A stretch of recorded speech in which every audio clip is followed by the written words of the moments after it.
குண்டு வைக்கிறவனையே என்ன மதம் என பார்த்து, கோவையில் குண்டு வெடித்ததா குஜராத்தில் வெடித்ததா என பார்த்து, பிறகுதான் அதை பற்றி விமர்சிக்கவே வாய் திறக்கிற மானம் கெட்ட பெரியார் புத்தியில் சிந்திக்கிற கருப்புச்சட்டை பேர்வழிகள். காதலர் தினத்தை எதிர்க்கிறவர்களை எதிர்ப்பதில் மட்டும் நேர்மையாகவா இருந்துவிடப் போகிறார்கள்?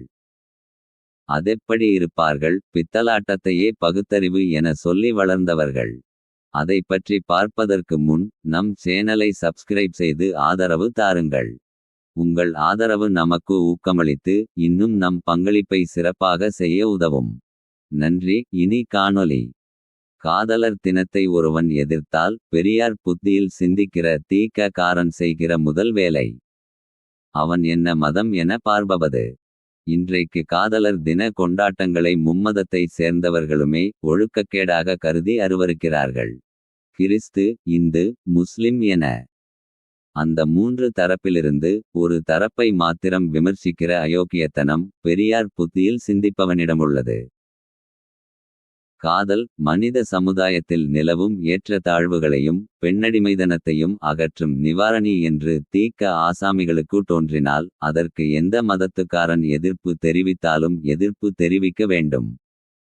அப்போது தானே அது பகுத்தறிவு. அதை அவன் செய்யவில்லை என்றால் அவனிடம் எங்கே உள்ளது பகுத்தறிவு? இந்துக்கள் எதிர்த்தால் ஒரு நிலை, இஸ்லாமியர்கள் எதிர்த்தால் ஒரு நிலை, கிறிஸ்தவர்கள் எதிர்த்தால் ஒரு நிலை என்கிற பித்தலாட்ட நிலையை தான் தி.க. காரன் காதல் மனத்தை எதிர்ப்போரை எதிர்ப்பதிலும் கொண்டுள்ளான். இங்கே காதலை எதிர்ப்பதில் இரண்டு வகையினர் உள்ளனர். முதலாம் வகை காலங்காலமாக உள்ள சாதி மதம் காதல் மற்றும் கலப்பு மனத்தால் அழிந்துவிடக்கூடாது என்கிற ஆதிக்க வெறி மனப்பான்மையால்.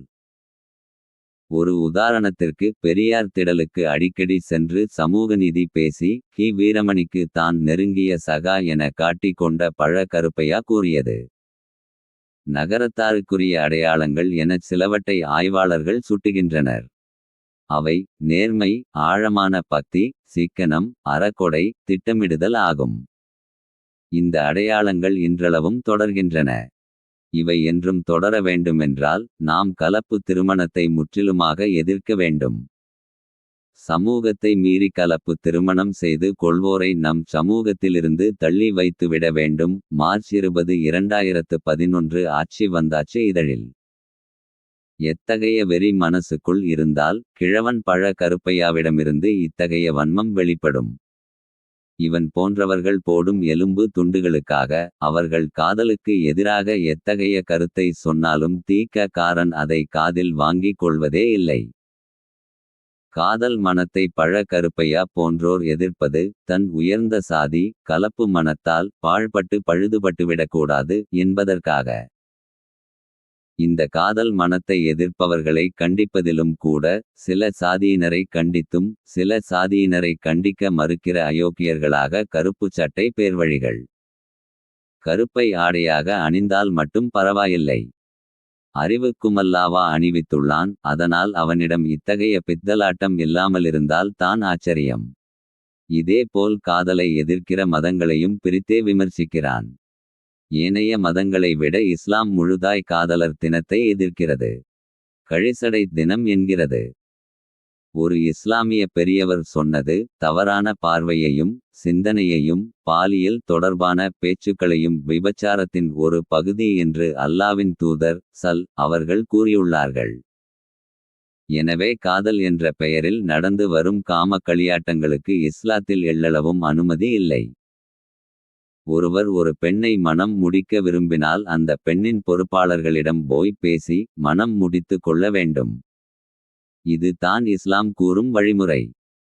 திருமணத்திற்கு முன்பு பெண்ணை பார்த்து கொள்ள வேண்டும் என்று அல்லாவின் தூதர் அவர்கள் வலியுறுத்தியுள்ளார் என கூறவிட்டு தொடர்ந்து கூறியது. முன்பு வறுமைக்காக இஸ்லாத்தை விட்டார்கள். நாயகத்தின் மரணத்தின் போது சிலர்கள் இஸ்லாத்தை விட்டார்கள். ஆட்சி அதிகாரத்திற்காக சிலர்கள் இஸ்லாத்தை விட்டார்கள். ஆனால் இன்று அற்ப சுகத்திற்காக காதல் என்ற பெயரில் நம் வாலிப ஆண்களும் பெண்களும் இஸ்லாத்தை விட்டு வெளியேறுகிறார்கள் என மாற்று மதத்தவரை காதலிப்பவரையும் காதலுக்குமே தாங்கள் எதிரி என்கிறார்.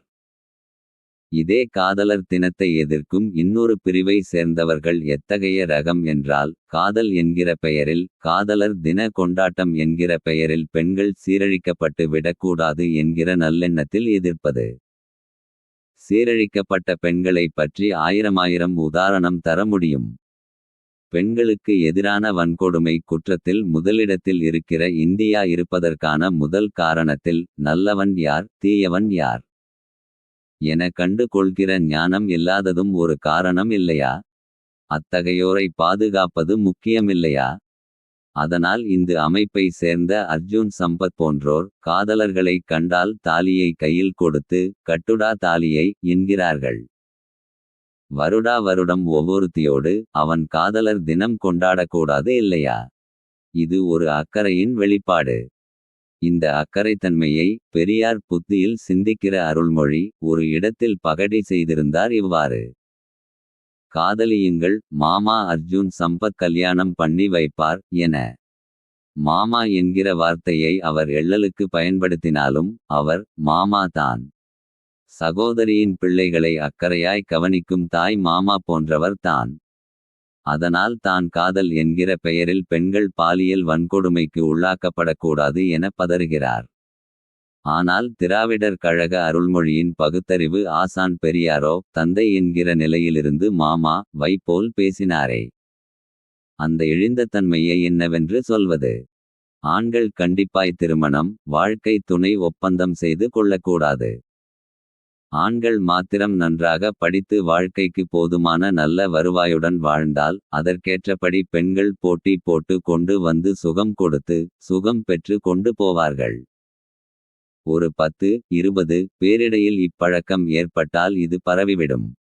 பெரியார் விடுதலை மார்ச் 2, 1969.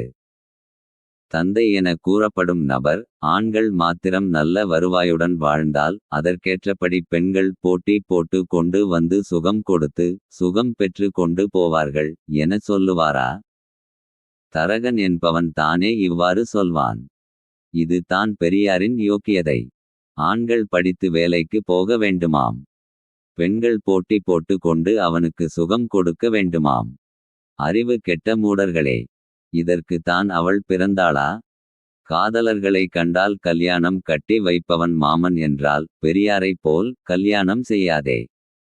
சும்மா சேர்த்து கொண்டு வாழு. பிறகு வெட்டிவிட்டுவிடு என்று கூட்டி கொடுப்பது போல வாழ பரிந்துரை செய்பவனும் மாமாதான். மரியாதைக்குரிய மாமா அர்ஜுன் சம்பத் சொன்னது சரியாக இருக்குமா? மரியாதையை கெடுக்கும் தாத்தா பெரியார் போன்றோர் சொன்னது கௌரவதியாக இருக்குமா என்று அவரவர் அறிவு கொண்டு சிந்தித்து கொள்ள வேண்டும்.